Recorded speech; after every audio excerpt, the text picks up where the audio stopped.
예수님 때문에 여러분의 가정과 하신 일에 좋은 일이 많게 되기를 간절히 바랍니다. 네. 그 있잖아요. 열심히 따라하면 이게 되게 흥미로워집니다. 찬양 적극적으로 한번 해보세요. 이게 뭐냐면 예수님이 이런 얘기 했잖아요. 내가 노래를 해도 니들이 뭐 춤을 추지 아니했고 내가 곡을 해도 니네가 하지 않았다고 그러잖아요. 한번 그냥 막 해보세요. 전 너무 좋아졌어. 이제 이거 안 하면 심심해. 안 한 것 같아. 근데 여러분들이 적극적으로 하면요. 목소리가 좋아집니다. 한번 크게 해보세요. 그리고 정말 괜찮을 거예요. 그러니까 한번 딴짓하지 마시고 한번 해보세요. 아시겠습니까? 다음 주부터 음치래도 좋다. 한번 해보자. 좀 되게 어려워요. 그렇지만 하다 보면 됩니다. 자, 요한복음 1장 4절로 5절에 있는 말씀 보도록 하겠습니다. 4절로 5절입니다. 4절, 5절, 6절 같이 읽겠습니다. 4절, 1장 4절, 5절, 6절. 4절, 5절 다 같이 읽겠습니다. 시작. 그 안에 생명이 있으니 이 생명은 하나님의 사람들의 빛이라. 빛이 어둠에 비치되 어둠이 깨닫지 못하더라. 계속부터 보내심을 받은 사람이 났으니 이름은 요한이라. 요한복음 두 번째 영어요? 영어로 하라고요? 제가 영어를 잘하면 미국 교회에서 목회하지 왜 여기서 하겠습니까? 그게 안 돼서 내가 여기 이루고 있는데. 저는 그 영어 별로 안 좋아합니다. 한국말도 어려운데 뭘 또 영어까지. 그 안에 생명의 빛이 있으니 이 생명은 사람들의 빛이라.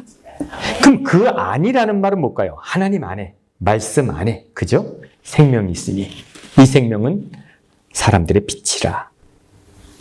말씀 안에 빛이 있는 거죠. 하나님 안에 빛이 있는 거죠. 근데 그 빛이 어둠의 빛이래. 어둠이 이것을 깨닫지 못하였더라. 이렇게 설명하고 있어요. 이 말이 뭘까? 제가 요한복음을 다시 공부하면서 상당히 철학적인 사람이 되더라고요. 왜냐하면 요한복음은 상당히 철학적으로 쓰여졌기 때문에 그렇습니다. 만약에 그가 하나님이시라면 하나님 안에 생명이 있고 말씀 안에 생명이 있는 거죠. 그럼 여러분, 제가 질문을 하면 여러분 대답할 수 있을까요? 여러분은 저를 보는 겁니까? 제 생각을 보는 겁니까? 여러분 제 생각을 하세요? 저를 하세요? 힘들어요? 뭐를 합니까, 여러분? 생각, 제 안에 있는 것을 보시는 거예요? 아니면 저를 보시는 거예요? 뭐예요? 여러분들이 저를 아신다고 하는데 저의 생각을 하는 겁니까? 뭐를 알죠? 헷갈리죠? 하나님, 태초에 말씀이 계시니라. 그 말씀은 하나님과 함께 하셨다. 그럼 하나님이 함께 한다는 거예요? 말씀이 함께 한다는 거예요? 뭐 헷갈리죠? 뭔지 모르겠어요. 그래서 이건 상당히 철학적으로 가게 돼 있어요. 저와 제 생각이 다를까요? 같을까요? 다를 수 있습니까? 네. 오. 제가 생각하고 말할까요? 말하고 생각할까요? 여러분 생각하고 말합니까? 말하고 생각합니까? 일단 절대. 여러분 생각하고 말하지 않더라고요. 생각 안 하더라고요. 그냥 말을 하더라고요. 그죠? 말하고 잘못하면 생각하더라고요. 그렇죠. 우리가 생각하고 말하잖아요. 생각하고 말하는 사람은 대부분 어떤 사람인지 아십니까? 예? 거짓말 치는 사람은 생각을 합니다. 사기 치는 사람은 생각을 합니다. 근데 제가 언제 생각을 많이 할 것 같아요? 제가 설교 준비할 땐 생각을 하고 합니다. 그렇기 때문에 여러분들은 저의 진실한 모습을 설교를 통해서 들을 수 없습니다. 아시겠습니까? 저의 진짜 모습을 보려면 밥 먹을 때 집에서 막 허접한 일을 할 때 제 모습을 볼 수 있지, 저는 설교를 준비할 때 뭐예요? 생각을 하고 좋은 얘기를 합니다. 그래서 여러분들이 설교를 들을 때 가장 거짓을 들을 가능성이 많습니다. 이해가 되십니까? 예. 그 사람을 가릴 수 있는 거예요. 이렇게 얘기하면 너무 철학적인가요? 맞죠. 그래서 연설하는 사람이 가장 거짓말하는 거고요. 자기의 삶과 말과 다르게 하는 거예요. 그래서 누가 거짓말을 제일 많이 합니까? 누가? 아니 국회의원들. 목사라고 생각 안 해도 이상하게 생각하네. 뭐 국회의원이나 정치가들은 거짓말을 많이 하는 거예요. 왜요? 생각을 하고 다녔었으니까. 목사도 거짓말할 가능성이 많습니다. 준비를 했으니까 그렇습니다. 아시겠죠? 생각과 그 사람이 나타내는 것은 완전히 다를 수 있어요. 그런데 우리가 하나님의 뜻과 하나님을 구분할 수 있습니까? 지금 여기는 그것에 대한 도전이죠. 하나님의 말씀과 하나님. 도대체 하나님의 말씀은 뭐고 하나님의 뜻은 뭡니까? 그래서 제가 이 요한복음의 문제를 저를 놓고 한번 생각해 봤어요. 나는 어떤 사람인가? 나의 생각은 어떤 사람인가? 생각해 봤어요.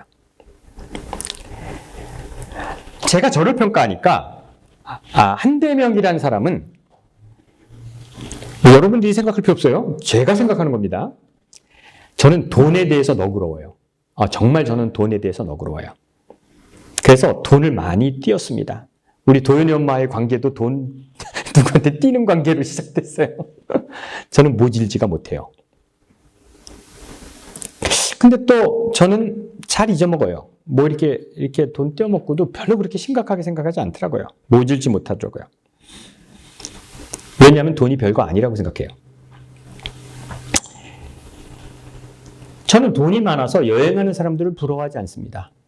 뭐 알비트르크 막 가는 사람들 하나도 안 부러워요. 저는 벌써 한 50개국 이상을 여행을 했고 뭐 여행 가는 거 별거 아니더라 그렇게 생각을 합니다. 뭐 다 똑같더라고요. 저는 집에 대한 욕심이 없습니다. 부동산에 대한 욕심이 없어요.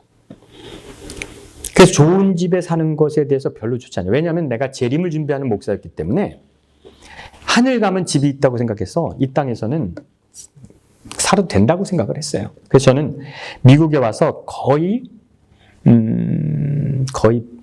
오랜 기간을 모빌홈에 살았습니다. 모빌홈에 살았는데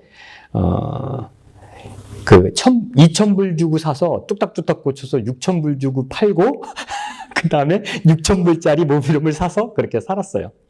근데 애들이 우리 둘째 놈이 중학교를 졸업할 때쯤 아빠, 왜 내가 친구를 집에 안 데려오는지 알아요? 그러더라고요.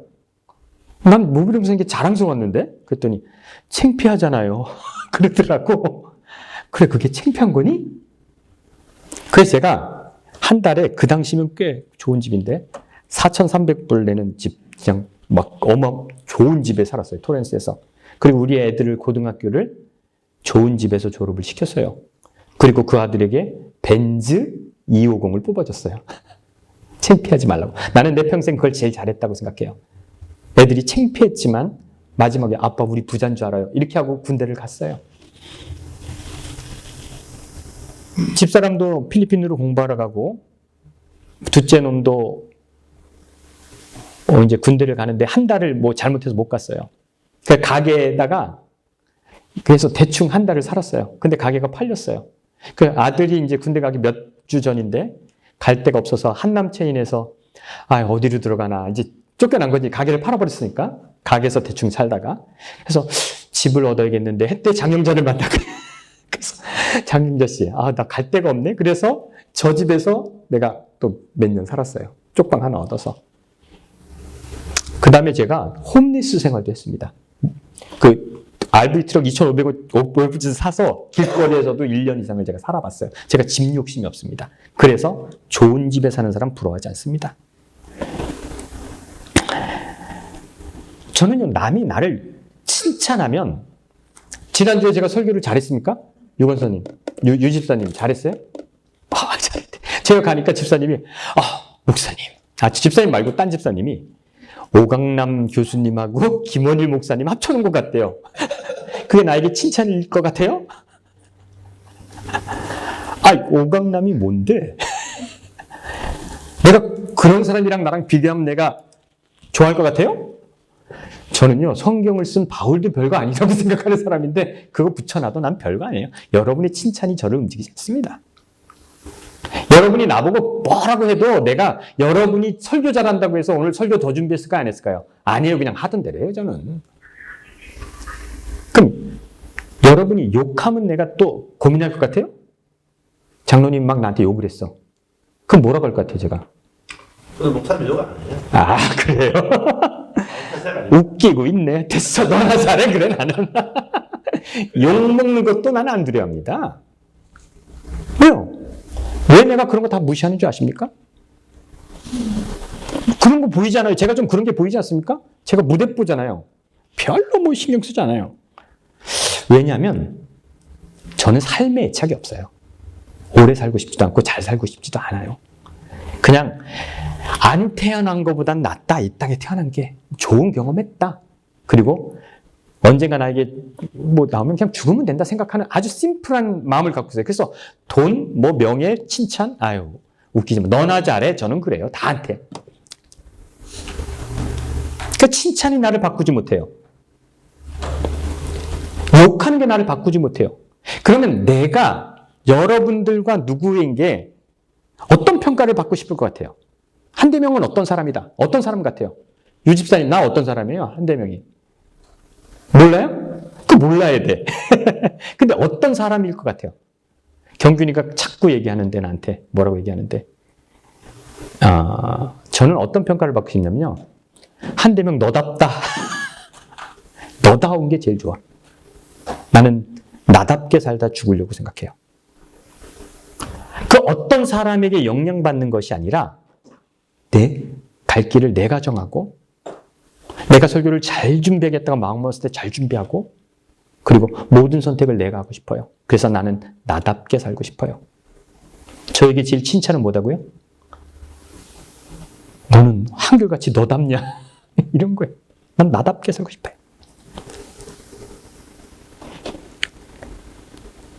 하나님 다음이 뭘까요?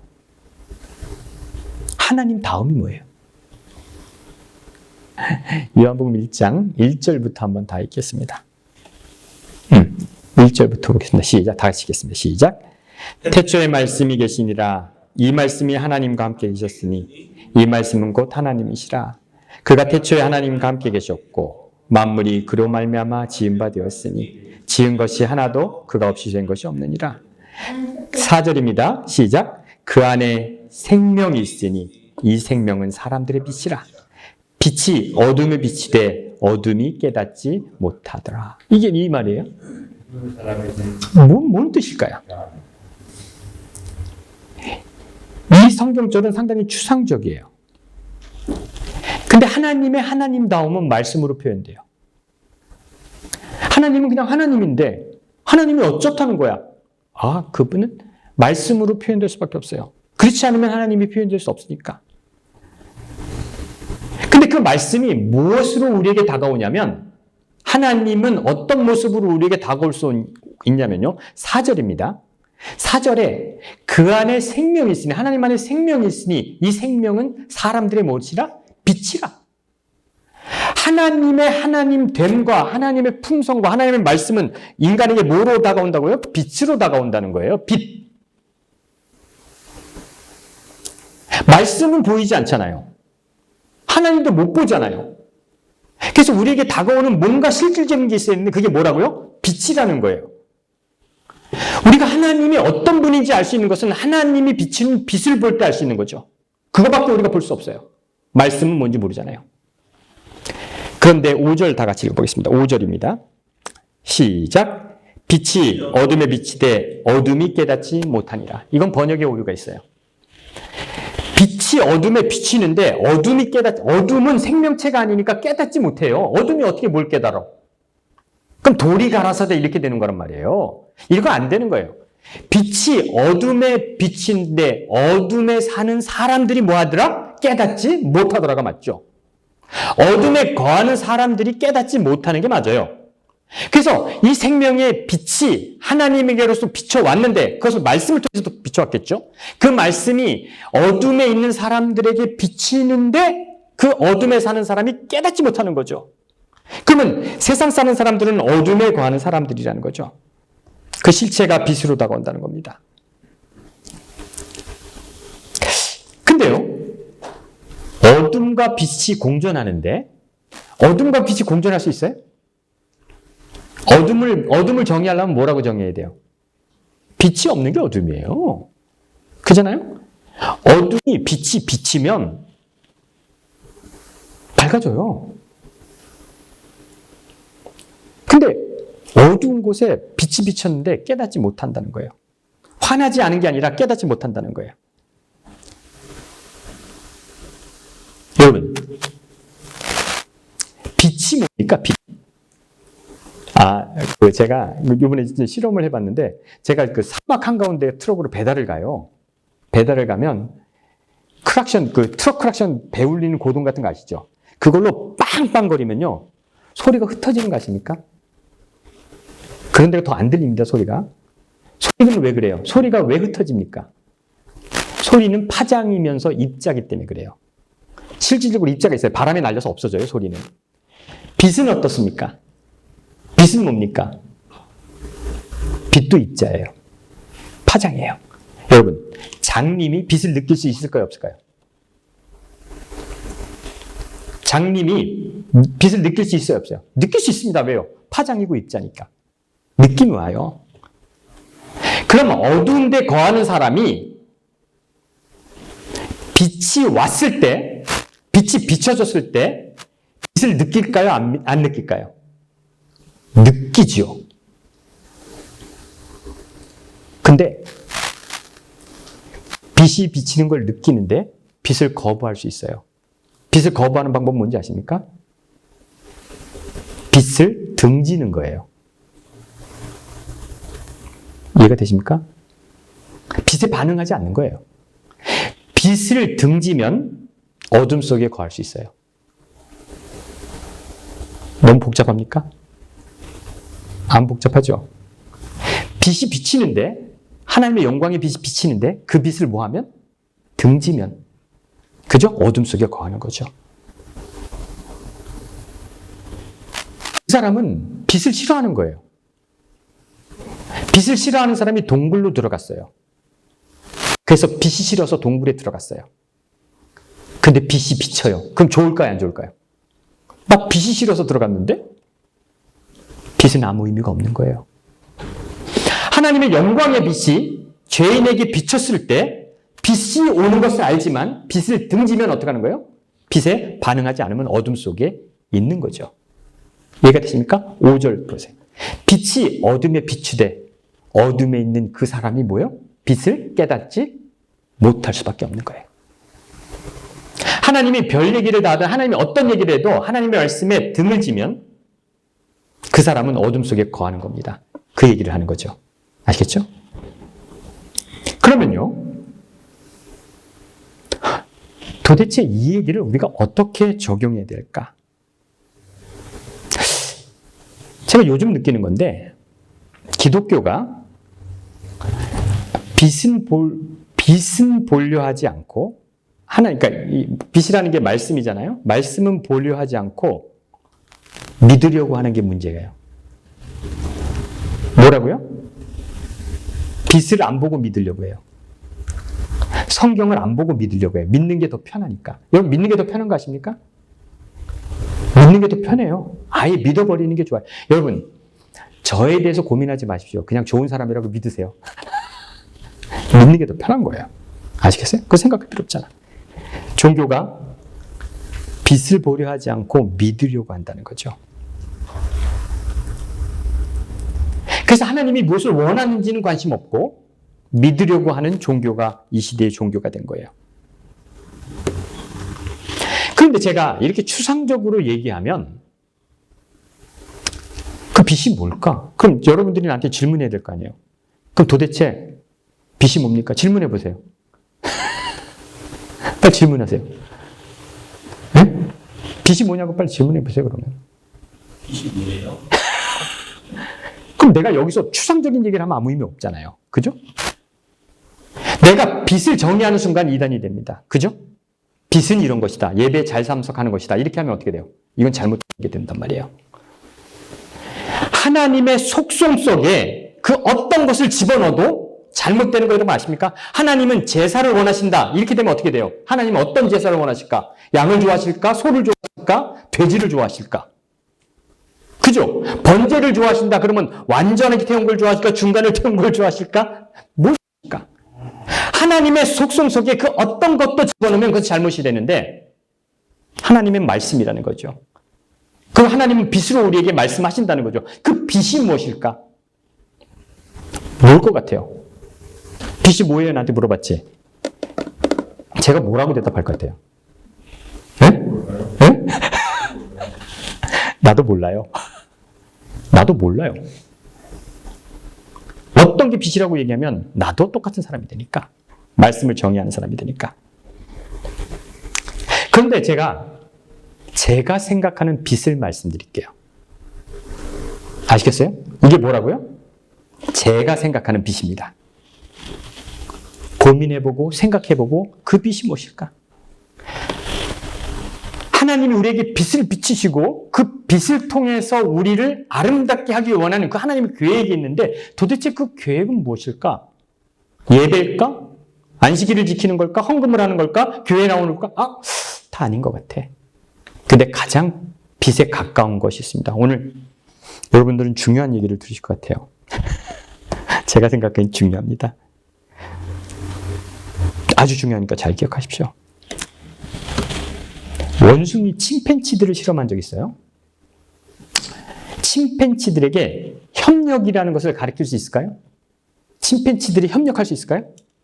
협력할 수 있어요. 둘이 협력하면 포도가 내려와. 그럼 둘이 협력해서 포도를 받아 먹어요. 근데 이런 실험을 할 수 있어요? 둘이 협력해서 포도가 하나씩 딱 떨어져요. 그 둘이 협력해서 됐어. 근데 어떤 실험을 했냐면 같은 포도가 떨어지다가 이렇게 떨어지다가 협력했는데 이쪽 침팬지한테 두 개가 떨어졌어. 이 침팬지는 어떻게 할 것 같아요? 같이 협력했는데 이쪽 침팬지에는 먹을 것이 안 떨어지고 이쪽 거에 먹을 것이 떨어져서 침팬지가 어떻게 할 것 같아요? 네? 나눠주자. 침팬지가 두 개를 다 먹어요. 침팬지는 두 개를 다 먹어요. 거의 다 그래요. 그리고 센 놈은 저쪽 거를 뺏어 먹어요. 근데 3살부터 5살인 어린아이들을 갖고 실험을 했어요. 공 내려받기 실험이에요. 협력해서 땡기면 공이 하나씩 떨어지는 거야. 근데 계속 이제 하나씩 떨어지게 하다가 어떤 협력해서 일을 했는데 한쪽에는 안 떨어지고 한쪽에만 떨어지는 거예요. 어린애한테 교육받은 거 아니에요. 그냥 막 이렇게 하는 거야. 이쪽에만 떨어져. 그때는 어린아이는 어떻게 할 것 같아요? 네? 어린아이는 나눠주더라는 거예요. 그래서 침팬지보다 따라하시랍니까? 침팬지보다 사람은 공정하다. 침팬지보다 사람은 공정한 거예요. 사람이 만물의 영장이 될 수 있었던 것 중에 많은 부분이 있어서 인간의 본성 속에 뭐가 있어요? 공정함이 있어요. 공정하지 않음은 우리를 분노케 합니다. 특히 한국 사람은 그렇습니다. 우리 트럭 한 기사분이 두 분인데 이렇게 와서 이제 어떤 사람이랑 똑같이 일했는데 친구니까 내가 50불을 더 줬어요. 이렇게 해줘. 얘기를 안 하면 되는데 야 나는 350불 받았는데 나 300불 받았는데 이 사람이 어떻게 하겠습니까? 300불 줄 거였다고 내가. 원래 300불이었다고. 얘 더 준 거니까 지랑 아무 상관이 없다고. 그러나 공정함이 흐트러졌을 때 어때요? 인간은 분노합니다. 그럼 우리가 동물보다 위대한 게 뭔지 아십니까? 우리는 공정함이 어려서부터 배어 있어요. 양심이죠, 양심. 우리에겐 양심이 있는 것 같아요. 설명할 수 없어요. 그런데 우리는 무엇인가 잘못된 걸 봤을 때 그게 아니다라고 생각한다고요. 불의를 참지 못하니까 데모를 하는 거라고요. 인간에게만 동물보다 더 위대한 게 있는데 공정함이라는 거죠. 여러분, 인간이 인간답게 사는 데는 양심이라는 것이 엄청나게 많이 좌지우지합니다. 누구를 따라라, 성경의 교리가 어떻다, 그런 걸 넘어서서 하나님이 인간에게는 기본적인 양심을 준 것 같아요. 그리고 양심의 방향은 그래도 오른쪽을 가리키는 것 같아요. 근데 어둠 속에 사는 사람은 어떤 사람인 줄 아십니까? 어둠 속에 사는 사람은 돈이 양심을 가린 거예요. 명예가 양심을 가린 거예요. 그래서 아무리 하나님의 빛이 비춰도 그 가려진 양심을 회복할 수 없는 거예요. 제가 구구하게 설명하지만 제가 그 빛을 뭐라고 설명할까? 도대체 하나님께서 오는 빛이 무엇이고 하나님께서 주는 우리 메시지가 무엇일까? 저의 메시지일 것 같습니까? 훌륭한 유명한 목사님의 메시지일 것 같습니까? 아닌 것 같아요. 사람은 사람의 욕심을 빼고는 이게 존재하기가 어려워. 그래서 양심이라고 얘기하는 것이 가장 옳겠다라는 생각을 합니다. 이게 저만의 생각일까요? 아니에요. 많은 철학자들이 궁극적으로 우리가 누구같이 돼야 한다라고 할 때 예수님이 뭐라고 했어요? 너희가 누구같지 아니하면 어린아이와 같지 아니하면 천국에 합당하지 않으니라 했어요. 근데 예수님만 그랬을까요? 아니에요. 니체도 그랬어요. 니체도 많이 생각해봤는데 사자 같은 단계가 있고 당나귀 같은 단계가 있고, 근데 가장 인간이 추구해야 될 게 뭐다? 어린아이의 단계라는 거예요. 어린아이는 자기네끼리 법칙을 만들어서 룰을 지켜나가고 그걸 지키려고 한다. 그리고 순서를 정확히 나눈다. 그래서 니체도 그런 얘기를 했어요. 노자도 그런 얘기를 했습니다.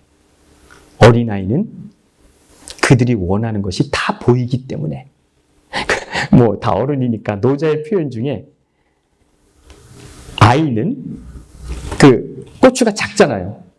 그런데도 정력이 넘쳐서 꼿꼿하게 쓰는 모습이 아이에게는 모든 것이 있다는 거예요. 정력도 있다는 거예요. 그리고 올바름이 거기 있다는 거예요. 나 그 말에 동의를 해요. 왜요? 양심이 어떤 것으로 가려지지 않은 상태, 그 상태가 빛이 왔을 때 반응하겠죠. 우리가 왜 돈에 무뎌지고 욕심에 무뎌지고 명예에 무뎌지고, 그래서 하나님이 우리에게 비춰지는 빛, 그것이 우리를 깨닫지 못하는. 근데 제가 그 빛을 오늘까지는 이렇게 설명하고 싶어요. 가장 근접해 있는 게 뭐다? 여러분의 양심일 거다. 하나님은 여러분의 양심에 계속 빛을 뭐 하실 거다? 비추고 계실 거다. 그래서 하나님의 빛을 받은 자는 양심적으로 사는 거예요. 양심적으로. 그런 사람은 어떤 사람인가? 양심적인 사람, 자기 양심에 충성하는 사람은 하나님 다음에 가장 닮은 사람인데, 여러분은 여러분 다음에 가장 근접한 사람이 되길 바랍니다. 이게 무슨 얘기냐면, 내 양심이 살아있을 때 한대명 다음이 가장 아름다운 것이지. 글로리아 목사님이 오늘 한 행동이 뭔지 아십니까? 글로리아 다음이에요. 글로리아 다음. 하나님 다음. 양심에 민감한 사람, 욕심에 등지고 빛을 바라보는 사람, 이런 사람의 마음속에 하나님의 빛이 비춰질 때 반응하는 사람, 이것이 하나님의 뜻대로 사는 사람이 아닐까, 그런 생각을 해봅니다. 너무 철학적인 것 같지만 제가 양심으로밖에 결론을 내릴 수 없다는 것을 여러분 이해하시기 바랍니다. 양심밖에 없는 것 같아요. 누구의 얘기도 아니고 그 어떤 사람의 기준도 아니라 여러분의 양심에 하나님의 빛이 비칠 때 그 길을 따라가는 저와 여러분 되기를